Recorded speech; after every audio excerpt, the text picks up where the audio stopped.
joining us today. I am joined by Debbie. Hi, Debbie. How are you?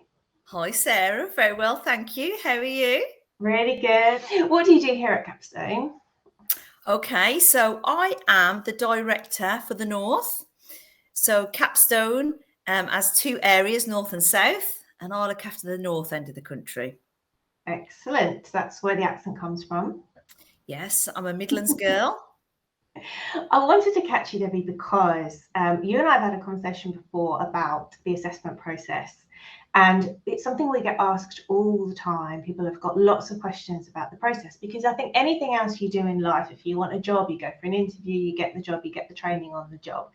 And obviously, fostering is so different to anything else that people do.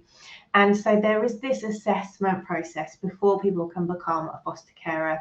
And it's long, right? I mean, how long is the assessment process? Okay, well, I think you can never say exactly how long it's going to be because everyone's lives are different. But usually between 4 to 6 months, which again, I think does sound long. It does sound long, but it goes quite quickly, believe it or not. It does go quite quickly. Why is it so long? What do we have to cover? What are we talking about in the assessment? Okay. So the assessment process, the worker that assesses, it would be a social worker, and it's called the Form F, and it has quite a few different sections, but it's almost like a walk through your life, almost a bit like This Is Your Life, if anyone is old enough to remember that program. So it covers your childhood, where you went to school, what family life was like for you as a child, what working life is like for you, if you've got any parenting experience, lots of different things, literally a walk through your life from when Wow. you were born to present and everything in between. So what if your life's been like really difficult? What if you don't get on with your parents? What if you've been through some really difficult stuff? Is that like absolutely no, we shouldn't then do the assessment? Yeah, absolutely not. I think all of us have, lived a life with challenges and ups and downs. I don't think I've ever met a human who's had a perfect life, if that's what we want to call it. And actually, having challenges in life can show your resilience to how you cope in the most difficult times. And we all know that sometimes people do have issues with their families or difficulties in their upbringing, challenges at work, health difficulties that they've overcome or that they're currently dealing with. That's part of life. And so we really encourage people to just share that with us because that's part of your life experience that we want to look at. And we value that. So what is it we're trying to establish asking them all of these questions? I think what we need to look at is somebody's life, what that looks like, and how they've coped with different life challenges, and what lived experience can they bring as an adult that may support a child that would come and live with them, who's also got a lived experience. So I think we all know that, there's that saying, isn't there? We live and learn. So I think we're looking at what have people live and learned that will help them to be a fostering family. So is there anything that people should worry about? So perhaps if they've had trouble with social services with their own children, perhaps a violent partner, things like that. Yeah, I think when we assess a person or a couple, we have to look at every area of their life so if children's social care have been involved, we have to look into that. And I think it would be difficult for me to say whether that would be a factor that meant people couldn't continue or absolutely wouldn't be a factor and we could continue. It depends on the situation. I think what is really important is that people are open and honest with that. That is the absolute key to the assessment, is about being open and honest, sharing your life journey to date, and we'll support you to work through that and look at what that means for your application to foster. So a lot of information, isn't it? And there's other things as well, like different checks. Yeah. So, for example, you have a police check. So we'll do a check and look at if you've got any criminal history. I think a key thing again to note with that in the assessment process is we do what's called an enhanced check. So sometimes people think that if they committed a crime when they were younger in a spent offence, for example, that it won't come up, but it does. So that's why we really say to people, it's really important that you kind of tell us everything that has happened. So, for example, I don't know, one I'll often use when I talk to families, say if when I was a teenager and I might have got in with the wrong crowd and I did some shoplifting, and when I was 14 and I got a conviction as a result of that, but I'm now a 50-year-old woman and I haven't committed any offences since, and I can explain the context of what that was about, then that will be okay. If I didn't share that and it came up, then the assessor would be wondering why I haven't been truthful, for example. So we look at everyone's situation individually, but it's really important that they share that. You also have a medical. Obviously, we're not medically trained to see whether people are fit and healthy enough to be a fostering family. So all foster carers have a medical check. So you go off to your GP and they fill in a form, and then that goes to a medical advisor, and the medical advisor will say whether they agree that you're fit to foster. So that's one of the other checks. And I think also that people foster with medical conditions. So I don't want anyone watching this to think, oh my gosh, I've got arthritis, so that means I definitely can't foster. I'll count myself out. It doesn't mean that. We have lots of fostering families that have got health issues that do foster, but it's for the medical advisor to look at what those health issues are and make a decision whether that's going to impact on being a fostering family or not. And that includes mental health as well, doesn't it? Absolutely. It covers all areas of health. So tell me, when we talk about the assessment, it's not just a form filling exercise, is it? No, absolutely not. So a social worker will come to your home. Anything between, I would say, 6 to 10 visits, depending on your situation. And they'll work through different sections of the assessment. So they might come one visit and talk about your working career, for example. Tell me about all the jobs you've had, what different jobs you've done. Does that link to fostering? Did you gain some experience in your work that might help you with the fostering task or not? Or have you faced some challenges at work that you've had to overcome, which show your resilience? So they'll work through all the different sections of the report. Like I say, they'll come and do a visit and talk about family life. They'll do a visit and talk about your health. And most of them are done usually in your living room. So quite informal, relaxed. Yeah, and I think the aim of the sessions really are for you to be relaxed. Just be yourself and talk through your life experiences to date. You know, it's not going to be helpful if you're left feeling really anxious and tense, because, you know, all we want people to do is be themselves. To be themselves and share their life experience, and that forms the assessment. So does social worker talk to anyone else, like family members? Yeah, so as part of the assessment, they'll take references, a little bit like when you apply for a job. So you'll put forward a set of people that know you, maybe in different contexts. So you might think, right, well, I'm going to put my best friend forward because they've known me all my life. We met in nursery and they're really going to be able to comment on my life journey because they've been by my side every step of the way. So I'm going to put them forward. I'm going to put forward my parents. I may put forward my sister-in-law. We might have a couple that we're really friendly with, that we always go on holiday with, and we've been friends, well, who know both of us if you're a couple. So they'll have a good insight into our relationship, what we're like as a couple. So you'll put forward different sets of people, maybe for different reasons.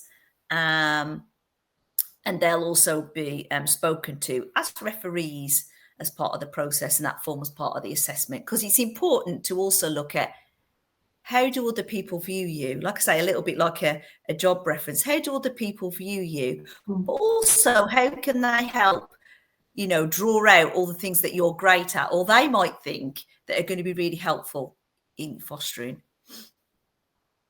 And what about children that live in the house, or there might be family members that live in the house? Do they become part of that conversation? Yeah, of course they do. Absolutely. Because anyone that lives in the house becomes part of the fostering family. So that might be grandma. It might be, you know, a close friend that's staying there for a while. It could be sons and daughters. It could be stepchildren, anyone who's part of that family network who lives in that household becomes part of that process, because we also need to look at what are their views about the family embarking on this journey. How do they feel about it? How can we support them if the family go through? What are their needs? What can they also contribute to that? Because if you know, whoever's in the household becomes part of that fostering family. One of the things that people get really defensive about, quite rightly, is obviously if you have children with an ex-partner, or you know, there's been kind of a breakup, very few people's lives are just really straightforward, are they? There can be a lot of buried things in the past that we'd like to stay buried. But am I right in thinking that that can't stay buried? We do need to.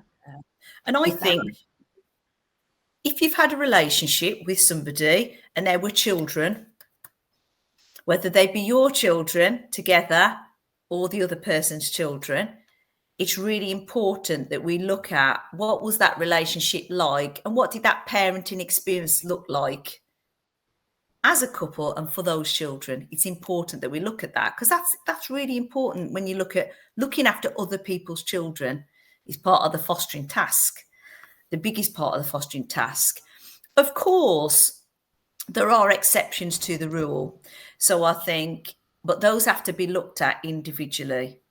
So I think, again, it's about being upfront and honest about what that relationship was about, if there are any risks, either to yourself, if you've got children, to your children.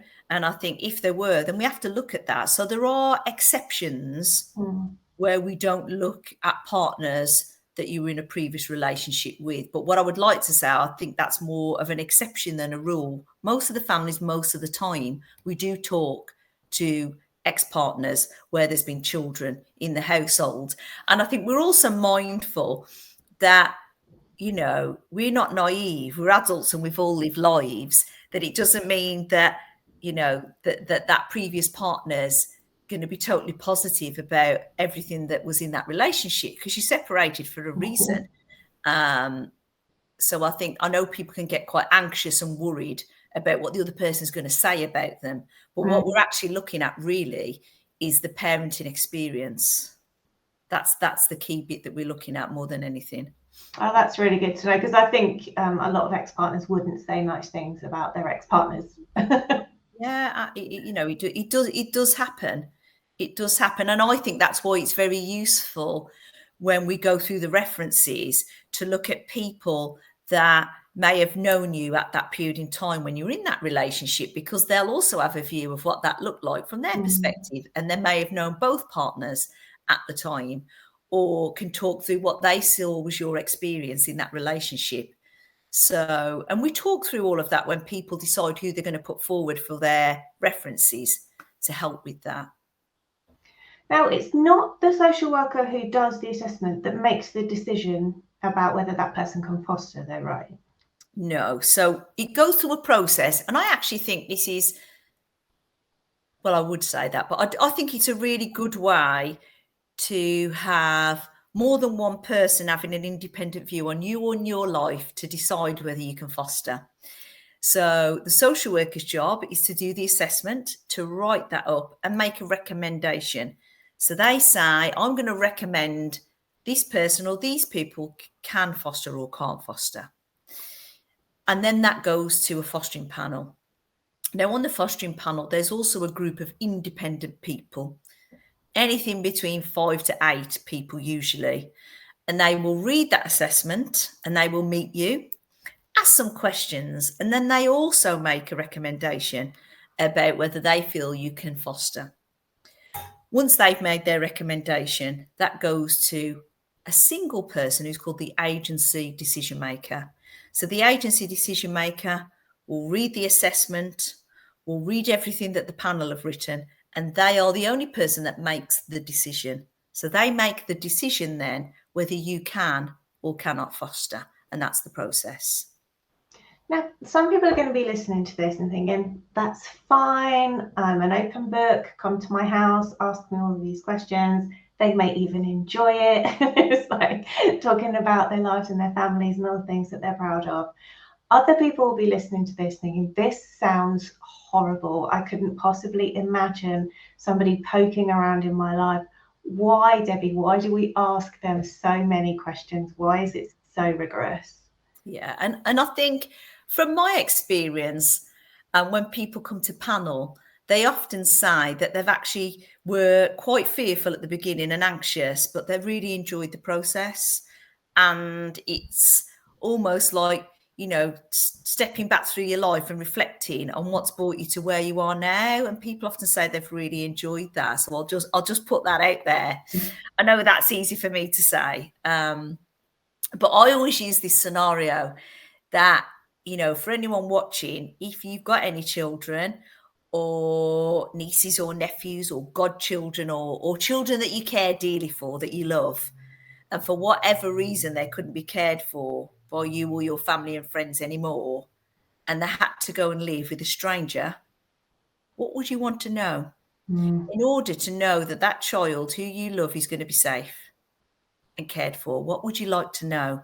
And people's usual answer most of the time is, well, I'd want to know everything.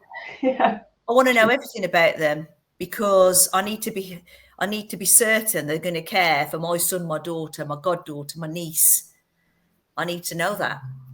So I play that back. You're going to be caring for the most vulnerable children in this country.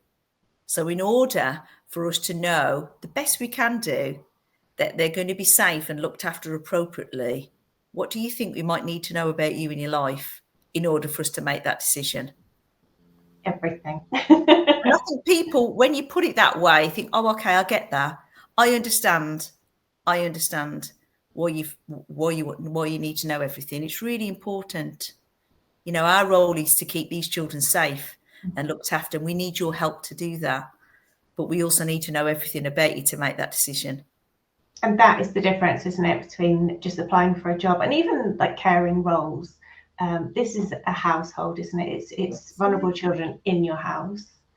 Absolutely, all of the time. Yeah, so it is really, really important. And like I say, you know, a lot of people who go through the process genuinely, like I say, it's a bit daunting at the beginning and they're not quite sure what to expect. But a lot of people say they genuinely really enjoy it. Yeah, I think social workers train hard to get this right, don't they? And they're people. They're not in it because they don't like people. They're in it because they love families. Absolutely. You know, and I know from my own experience of growing up in a fostering family, but also doing fostering assessments, as a social worker was one of the roles I absolutely loved. I loved being in people's houses, learning all about them and their lives. And, you know, most of the time as we got through the process, I'd get me even more excited because I'd start to imagine, you know, what a difference they're going to make to children's lives, you know, and I think that's a wonderful thing to be part of as a social worker. It really is. It's really special. And actually, that plays through, doesn't it? So the things that we learn about people in the assessment goes towards the children that they look after for the matching process. Is that right? Yeah, absolutely. And I think we all have, as humans, different skills, different experiences, you know, even down to our hobbies, different hobbies that if you go on to foster and we look at matching, we try and match to that, you know. So if you've got someone who's really sporty, really active, you know, if we've got a young person or a child that's coming in that's really busy and really active, you could see how those two will probably really gel well together, you know. Or for example, if you've got a family, for example, who really love animals, they're proper into animals and they love that kind of stuff, and you've got a child that also is really into animals, or I don't know, would like to be a vet, for example. I know when I was a little person, I wanted to be a vet, you know. So, you know, we try and think, oh, well, that they'll fit in really well there. They'll really enjoy that experience with that family. Yeah. So I think often when you go through the process and if you get approved, we then like sort of almost like a welcome book or a family book about you and your family that kind of shows those things, that helps a child or a young person look at you and your family, think, oh gosh, yeah, they look like they do stuff that I'd be interested in. and that helps start to make those connections when you're looking at matching. That's really beautiful. I think a lot of people don't see fostering as quite so personal. It can feel like quite detached, can't it? A strange child is coming to live with a strange family, but actually there's a lot of things that go on to make that the best environment, right? Absolutely. And I think, the more that we can plan that, then that's what we always want to do, because we want to make it successful for everybody, ultimately. So, if it's a situation where we can do things like introductions, then we do them. So it may be that, the child or young person might come for tea. You might go to the park together. You might do a little activity together. They might then stay one night over and see how that feels. But I'm not going to be naive that sometimes it doesn't work like that. Sometimes, really difficult things happen, and a child or young person has to just come in an unplanned way. Mm. But I think it's about being as best prepared as you can and knowing enough about each other to try and at least start that initial connection. Even the small things are important. Yeah. If you like Cocoa Pops and they like Cocoa Pops, guess what? Start. That first morning, you're going to have Cocoa Pops together and you're going to connect. So I think we try and look at as many things as we can to help that. I think that's really important to keep in mind, isn't it? Like, that's another reason we do this, to make sure that we know you, we know the family.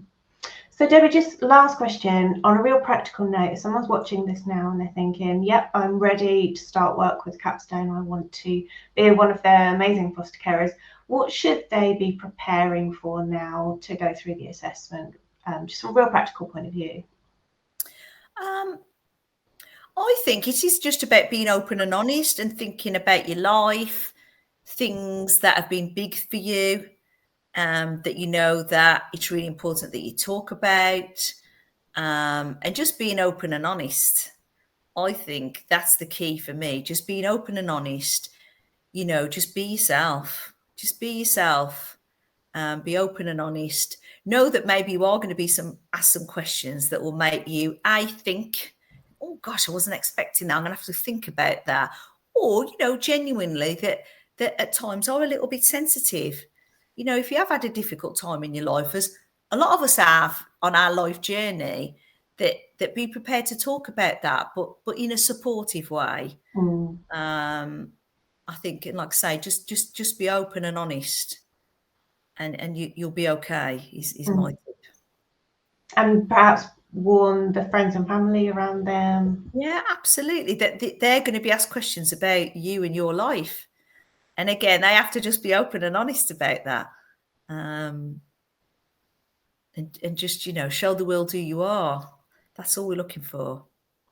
Amazing. Now, I know obviously you work directly with the foster carers, with the social workers, with the children. You've kind of got a real overview of Capstone. What would you say to anyone who's watching now thinking, okay, I think I can be a foster carer? What would be your final message to them? I just think you've got to just go for it. You absolutely have to just go for it. On a personal note, living with regret, I don't think is a good thing. If this is on your mind and you're thinking about it, just go for it. And I know I'm going to be biased in saying this, but Capstone is a really lovely organisation, filled with a lot of people who want to change children's lives. And the more people we can find who want to come on that journey with us, who we can support, then that's what we're up for. That's what we're here for. So I would say just go for it. Yes, you're going to be a little bit anxious, but whoever you come across on the other end of the phone or in your living room having a cup of tea or coffee, we're there to support you through the process. And yeah, just go for it. Just absolutely go for it. Excellent. So give us a call or go to our website. All the details are in the post, and get in touch, and you will get a call from one of our recruitment advisors who have the exact same ethos, don't they, Libby? They're all just lovely people. Oh, they are so lovely, and again, for me, if you go through the process, I'll look forward to seeing you on the other side. Absolutely. Excellent. Thank you so much for your time today, Debbie. And you too. Speak soon. Bye-bye.